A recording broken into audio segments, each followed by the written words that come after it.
What's up everybody, once again my name is Matt, and welcome back to Let's Play The Legend of Zelda Ocarina of Time 3D Master Quest. In the last episode we raced a ghost and got ourselves a hookshot, a couple of pieces of heart, and we did some other stuff here around Kakariko. In this episode it's time for us to move on because now that we have the hookshot, we can finally reach the first adult temple of the game, so that's where we're gonna go next. But along the way I do want to stop at Lon Lon Ranch. In the previous video we talked to Talon, and he mentioned that Ingo has taken over the ranch and his daughter Melon is still working there, and of course he's worried about her, so what do you say we go and check up on good old Melon and see if there's anything we can do to help. Afterwards, I promise we will go directly to the temple entrance. Anyways, I kinda wanna be quick about it because I would love to make it to the ranch before nighttime, and it looks like it's just about to switch over to dusk. So, excuse me while I spam roll just to move a little bit faster so I can avoid playing the sun song once I get there, and hopefully I made it in time. Yeah, there are some dark clouds over Lon Lon Ranch now that Ingo is in charge, just to signify that everything has gone to crap and everybody is evil. Anyways, real quick, to start off, let's head inside the stables because guess who's here? It's Malin, and wow, she grew up after 7 years. Looking pretty good there, Malin. Oh, a visitor. It's been a long time since we've had a visitor here. Where did you come from?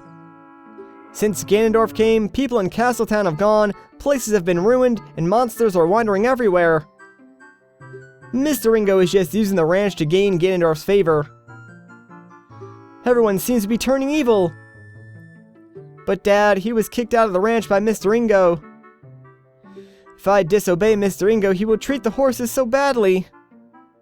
So there's nothing I can do. If only I could play their favorite song for them. Well, that sounds awful. Mr. Ingo sounds like he is not a very good ranch owner. How dare he abuse the horses? You know what, Ingo? I've got a couple of choice words for you, my man. So, yeah, he's over here. Let's go and give him a piece of our mind. There are some people in Kakariko spreading rumors that I cheated Talon out of the ranch, but don't be ridiculous. That guy Talon was weak. I, the hard-working Ingo, poured so much energy into this place. I don't want any strangers like you saying anything bad about me. Listen, the great Ganondorf recognized my obvious talents and gave the ranch to me. I will raise a fine horse and win recognition from the great Ganondorf. Say, young man, do you want to ride one of my fine horses? If you pay me 10 rupees, you can ride. Alright, let's do it. Do you want to hear how to ride? No, I'm good. I do not need a tutorial, my man. Thank you so much, hee.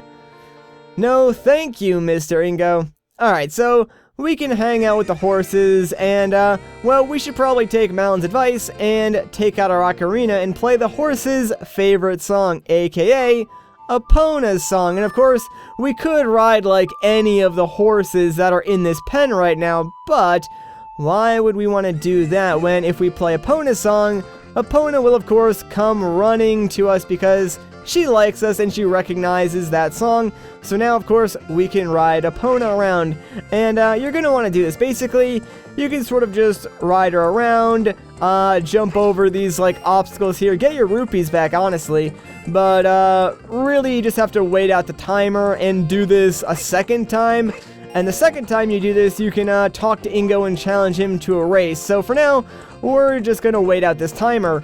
Sadly, there's really nothing interesting that we could do in the meantime. I suppose we could go and try out some of the other horses, but there's no point in doing that. You can't, grind for rupees on these fences either, because after you jump over them the first time, they don't give you any more rupees. But whatever, not a big deal. The timer is almost over anyways, so we're just about done here. Hey, time's up, young man. You only paid 10 rupees. You've played around long enough. Well, that was a fun little distraction. So much fun that I want to do it again. So let's just give him another 10 rupees and ride the horses one more time. You're going to want to make sure you have at least 70 rupees to do this, since you will spend 20 to ride the horses, and there's going to be a little bit of a wager on the race that we're about to do. Obviously, you can get 10 back from jumping over the fences. So I guess maybe at most you want to bring like 60, but just bring 70, that way you can go through it all once, or like me and just bring like 480 rupees, which is way more than you need, but at least now I don't need to worry about like losing the bet since I could just do it over again. Anyways, let's talk to Ingo. You're getting better, how about a little race with me? 1 lap around the crowd with that horse. Well, let's make a little wager, say 50 rupees? Alright, sounds good, I'll take you on. I'm not scared of you at all, Ingo. So here's what you're going to want to do. Obviously, you can press A to use up one of your carrots and go a little bit faster, but as long as you get ahead of Ingo at first, just try and like cut him off. Be the worst, most rude horse rider in all of horse riding history, and just stay directly in front of Ingo, because what'll end up happening is he won't be able to get by you, and he'll just like push you forward. And then once you get to like the last section of the race, feel free to use up all your carrots and just completely smoke him, man. That's how it's done. Shoot! If the great Ganondorf found out about this humiliation, hey you, how about another race? If you win, you can keep the horse. Alright, a free horse. Yo, I will take it. So the second race is just a tad harder, but my same strategy applies. Just try and get ahead of him and then don't use your carrots. He is a little bit sneaky in the second race, and he will try and like get by you any way possible.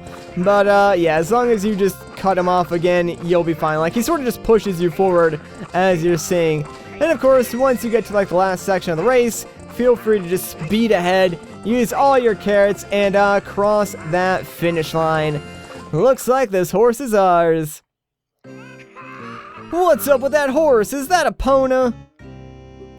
How did you tame that wild horse right under my nose? I was gonna present that horse to the great Ganondorf, but I bet on the race and lost. Shoot! Heh. As I promised, I'll give the horse to you. However, I'll never let you leave this ranch. Oh no, he closed the gate on us. Whatever are we going to do? It's not like we have a horse that can't jump over fences or anything like that. Now, most people I know tend to use like one of these exits over there to leave the ranch, and that's cool and all, but I feel like everyone's seen those cutscenes a million times. So, what do you say we actually exit over to where Ingo is in that direction, because that cutscene's a little bit cooler if you ask me, and I don't know why I messed that up. I feel like Epona should have jumped over that, but I'll try it again. I know it's possible, it's just, I guess I dashed at the wrong time. There we go, that's a little bit better. And yeah, this cutscene looks a lot cooler because you jump out to like the front of the ranch, and you get this cool like, turnaround shot. I wish it was like morning, because at dusk that lens flare kind of ruins it. But it's still equally cool. And now, Epona is ours for the keeping. So, of course, now whenever we're in Hyrule Field, we can play Epona's song, and she will come running to our side, and we can use it to reach, like, all corners of the world a whole lot faster. So that's pretty cool.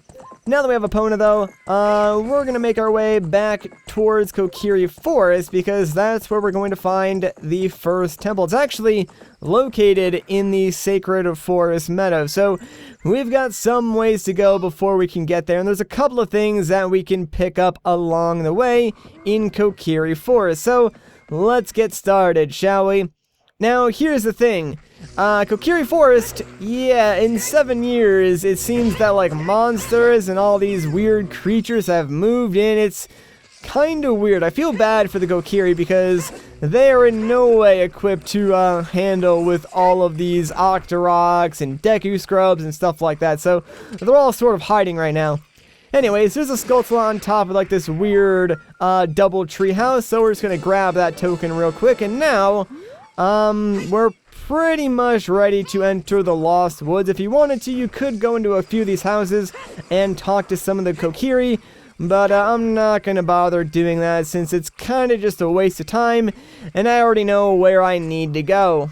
Oh, and by the way, before I forget, the Skulltula that we just picked up and the Skulltulas that we're about to pick up can only be seen at nighttime, so it probably is best to come here during the evening hours. That way you can grab these Skulltulas on your way to the Forest Sacred Meadow. Anyways, let's get going through the Lost Woods, and I do not have my map with me, so I'm gonna do this entirely based on memory, and since we're playing Master Quest, everything's reversed. I might get turned around, hopefully I don't. Hey, we're going the right way. Check it out, it's everyone's favorite character, Mido. And yeah, he's still blocking our path after 7 years. Not a whole lot has changed. Alright, let's talk to him. Who do you think you are? That Kokiri-like clothing won't fool me. I promised Saria I would never let anyone go through here. If you want to see her that bad, I'm gonna need some proof that you're really a friend of hers. Something you could only have heard from her. Not that she would ever be friends with a grown-up like you. Well, Mido, have I got a surprise for you. Let's, play Saria's song on our ocarina.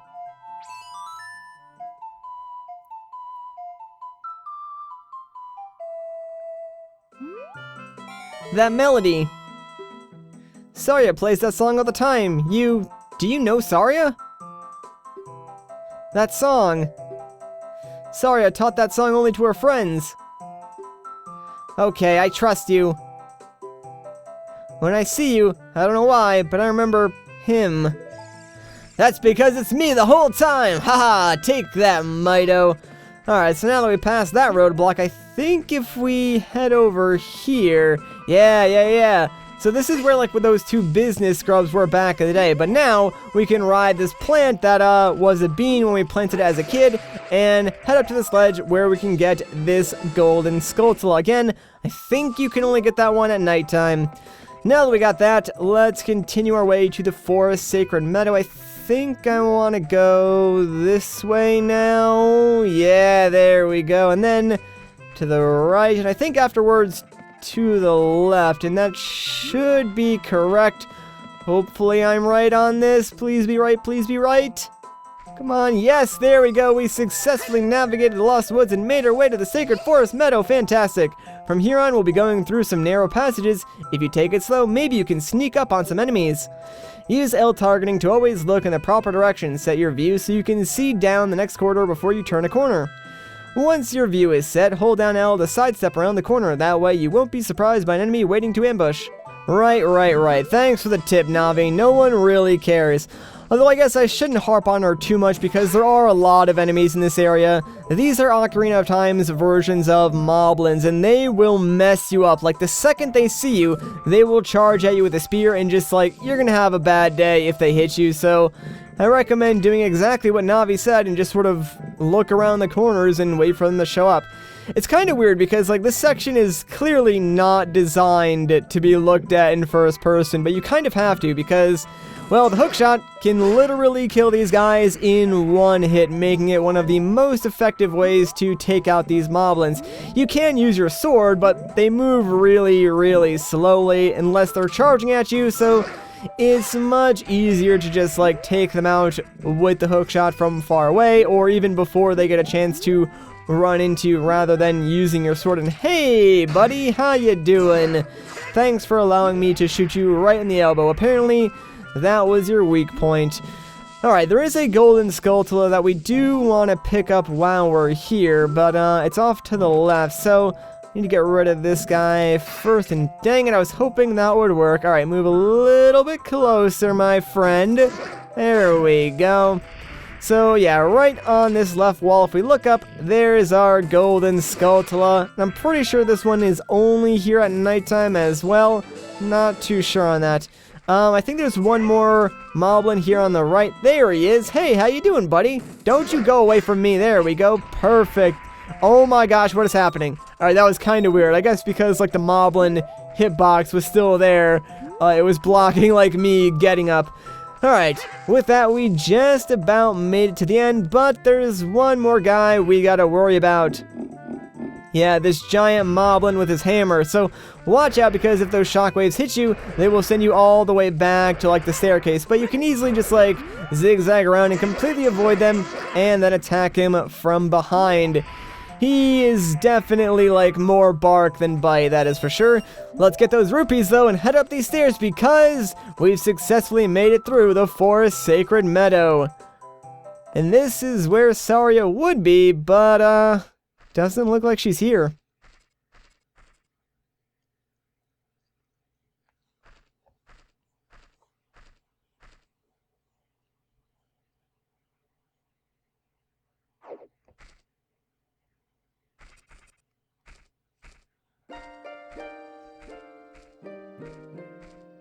The flow of time is always cruel.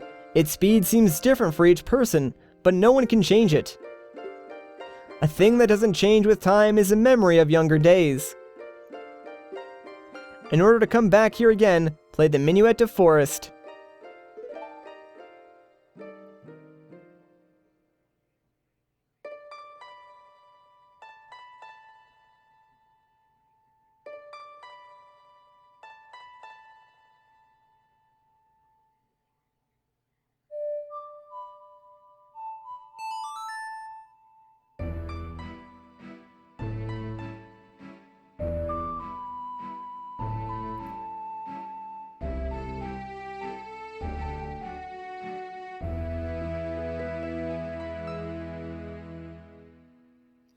And with that, we learn the Minuet of Forest. Link, I'll see you again.